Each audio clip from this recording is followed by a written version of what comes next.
Good morning all, hope you're doing well, hope you're staying safe. It's Tuesday the 18th of August 2020. Not so much to get through today, quite a lot of important stats to get through and looking much better.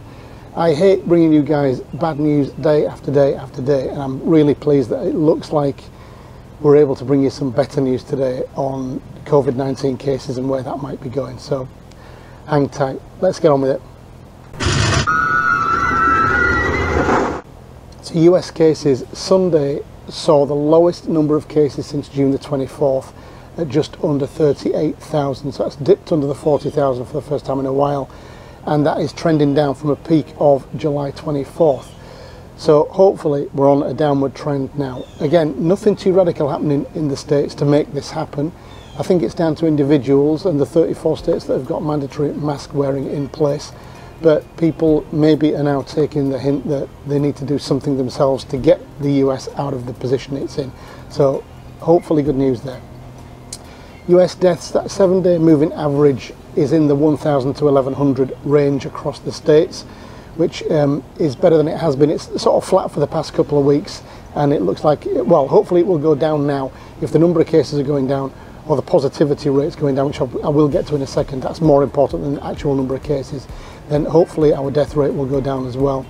I've got a new chart today which is US active cases. This is the total number of active cases across the US, and I'm showing you this because it's gone down for the first time on August the 16th, so a couple of days ago it went down for the first time since June the 3rd. So we're actually dipping now in the number of active cases. Just under 2.5 million people in the US currently have COVID-19 that we know about. Florida cases yesterday, just under 2,700. That's the lowest since June the 18th, and it is trending down. But it's not as important as the positivity rate, so we'll get to that in a second. Florida deaths have been trending up for the past 10 days. That started to trend down a little bit as well now. So looking at stats, the positivity rate now has gone down to around 7%. So that's the lowest it's been in a long time. So that 2,600 and whatever it was cases yesterday was on the back of quite a low number of tests, a lot lower than it has been for a little while. So I'm looking less at the actual number of cases, which is what everybody else is focused on, or just the number of cases. Look at how low the number of cases is, everything's getting better. No. Let's look at the positivity rate, and if you look at the stats, you'll see that that positivity rate is coming down. And if you double the number of cases, double the number of tests, it's likely that the number of cases will double as well. So if we doubled the number of tests yesterday, that 2,700 would go to 5,400. Not such a good news story. So let's focus on the positivity rate. Whereabouts did we rank? Florida ranked 3rd. So I'm getting back into just pure case numbers now. Florida ranked 3rd behind California and Texas yesterday. I do wish we had a positivity table to show where we truly ranked, because that would be the real news, but I can't get it. I don't know where to get it from. It doesn't seem to be available. And then Orange County ranked 5th, so behind the usual suspects, plus one other, I can't remember what that was. ICU beds, really good news actually on ICU beds. 1,400 adult beds available, 269 paediatric, for a total of 1,669 beds. So on Friday that number was about 1,350, so up 300 in those 4 days. The R rate for Florida remains at 0.96, really good. It's been under 1 now since the beginning of July. And then the table, that long table that I provide, that still has 31 states that are under 1. Florida now ranks 16, up a couple of places. And there are a couple of other states on 1, so they hopefully are going to join that merry band of 31 and make that 33. Hawaii seems to be the kind of outlier at the moment. It's got 1.12, I think, is the worst that we are at now with Hawaii. Sticks out like a sore thumb. If you're a Disney Vacation Club member, the minimum number of points now you're going to have to purchase directly, i.e. not from a resale company, looks like it's going up by 25 points. I don't know whether that makes that an issue, but this seems to be, to me, it's a little bit like a timeshare. I know it's not a timeshare. I've had people tell me it's not a timeshare, and I know it's not. And people do rave about it. But just like timeshares, the yearly subs, if you like, the yearly maintenance fee kind of goes up a bit, or can do, and there's nothing you can do about it. So Disney Vacation Club have now instituted in 2018, it put this in place. and there was a 75-point minimum. Then it raised it again in 2019 to 100, and now it looks like it's going to go up to 125 points directly bought to get the perks that DVC members get. Disney Shanghai is increasing its capacity from 30% to 50%. So I'm going to keep a little bit of an eye on what's going on over in Disneyland Shanghai, see if that makes this any worse, but that's in tandem with the government. So Disney have been working with the Shanghai government, and they've now put that 50% in place. It means nothing for Florida, nothing at all. So I'm just putting that there as a placeholder to wonder what will happen now that the capacity has almost doubled. 30% to 50% is a good number of increase. So I'm going to keep a little eye on what's going on there. Looking at Disney World Park capacity, availability for different types of guests, looking at theme park ticket guests, and just the 22nd of August is unavailable for Hollywood Studios. Everything else is good for August, and then through September we're good apart from the 5th and 6th, the Labor Day weekend, where Hollywood Studios isn't available. That was a squirrel, I believe, I hope. On to resort guests, and again the 5th and 6th of September unavailable for Hollywood Studios for resort guests. The rest of it looking pretty good, all green for August and September. For annual pass holders, we talked last week about Disney hurting a bit and the lack of people coming in from out of state. So they've increased the availability to annual pass holders again. I think that's like the 3rd or 4th time they've done that. So now instead of August being bombed out and grey, it's yellow and green again. And the only issue now we've got is August the 20th, where Hollywood Studios is unavailable. Apart from that, looking pretty good again for annual pass holders. For September, it's variable, but Labor Day weekend is very busy again. The 5th has 0 availability for any park, and the only park available on the 6th is Epcot. Into October, the weekends see Hollywood Studios unavailable, apart from Halloween, the 31st. Hollywood Studios is available, but Magic Kingdom isn't available. So that's it, that's the headlines for today. If you're new to the channel, please do subscribe, hit that notification bell, press all. You get this news at least twice a week, and I will bring you some stuff from the parks. I've got a stack of stuff to put out there, and hopefully I'll get that starting tomorrow. I'll be out there with that stuff. If you like the video, please do give it a like. The algorithm likes the likes, and if you think that somebody would benefit from this video, please do share it with them. The algorithm likes that as well. Okay, let's get to the news.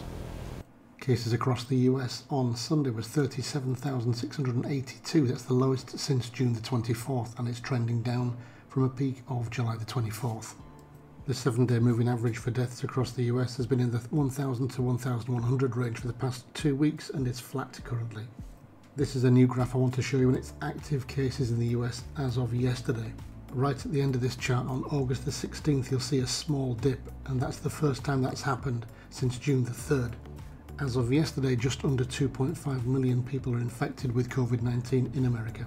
In Florida, 2,678 new cases were recorded yesterday. That's the lowest since June the 18th, and the trend is down.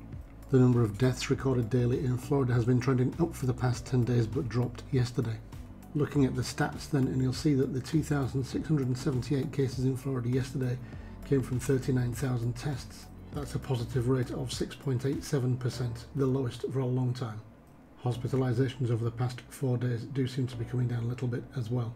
The weekly stats show that the peak of cases was in the week 714 to 720, but this week it's down to 8.94% from that high of 18.69%. With our 2,678 cases yesterday, Florida ranked 3rd behind California and Texas. A better table would be one with the positive rate shown, but that is not available. In Florida, Orange County ranked 5 behind Hillsborough, Palm Beach, Broward and Miami-Dade. The number of ICU beds available across the whole of Florida is 1,400 for adults and 269 pediatric beds for a total of 1,669. That's an increase of more than 300 since last Friday. The effective reproduction rate in Florida remains at 0.96, and it's been under 1 since the start of July. The effective reproduction rate chart for the US shows Florida going up 2 places to number 16, and there are still 31 states with an R rate under 1. Into some news from Disney World, and if you're a Disney Vacation Club member, it looks like the number of direct purchase points required to access membership extras will be going up from 100 to 125 points shortly. This started in 2016, but there were no minimum number of points required to access these perks. In early 2018, a 75-point minimum was introduced, and 18 months later that was raised to 100. Now it looks as though 125 points will be the new minimum number of direct purchase points. Disneyland Shanghai is increasing its park capacity to 50% from the current 30%. It looks as though additional days will be made available to annual pass holders, although reservations will still be required by all guests. Moving on to Disney World's park availability calendar, and for theme park tickets guests, during August only the 22nd has no availability for just one park, Hollywood Studios. And in September, Hollywood Studios is not available on the 5th and 6th, which is Labor Day weekend. All of the parks are available. For people staying at Disney World resorts, all of August is completely green. The Labor Day weekend for resort guests also sees Hollywood Studios not available, but all of the parks are available for those days and for the remainder of September. Disney has increased the allocation of reservations again for annual pass holders.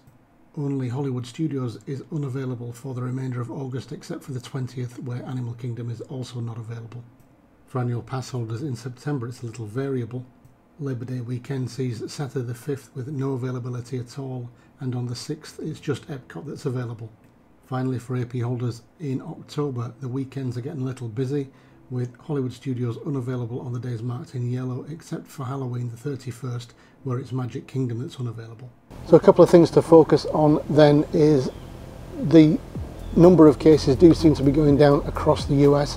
I don't know what other states' testing regimes are like. I don't know if their testing is going up, staying the same, or going down to produce those numbers. But I think we should just focus on the positivity rate for Florida, and hopefully everybody else's positivity rate is coming down as well. Those states with a higher than 1 R rate, I'm not sure what they're doing, but we're doing okay, it seems, and our positivity rate of under 8%, gosh, if we can keep it under there and keep that coming down, I'll be very, very happy.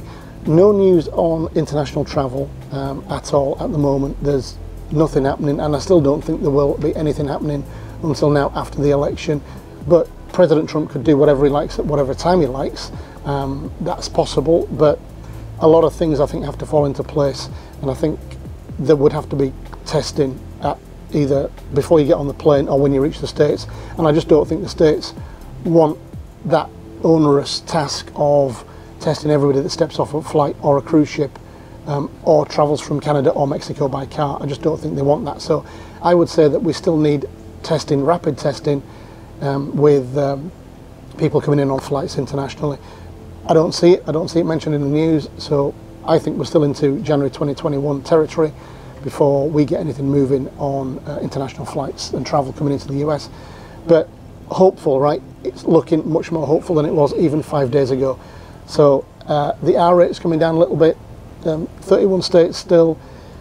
We're still at 0.96. It would be nice to tick that down to 0.95, 0.94, etc., etc. And then the other thing is more availability for annual pass holders. It's clear that people aren't coming from out of state. If more annual pass holders are getting more availability, that does mean probably that the parks are going to be a little bit more busy. We were in Epcot on Saturday and it didn't feel very busy to me, but Epcot is the least favoured park at the moment. It's clear. It's the one that's always available when everything else is not. I will have my video out for that shortly. I was a little bit disappointed in just the number of things that were closed, but you'll see it on the video. I did a little whistle stop tour around the World Showcase for that. Okay, so that is it for today. Everybody please take care, stay safe this week. I'll see you again shortly. Up until then, see you then. Bye bye.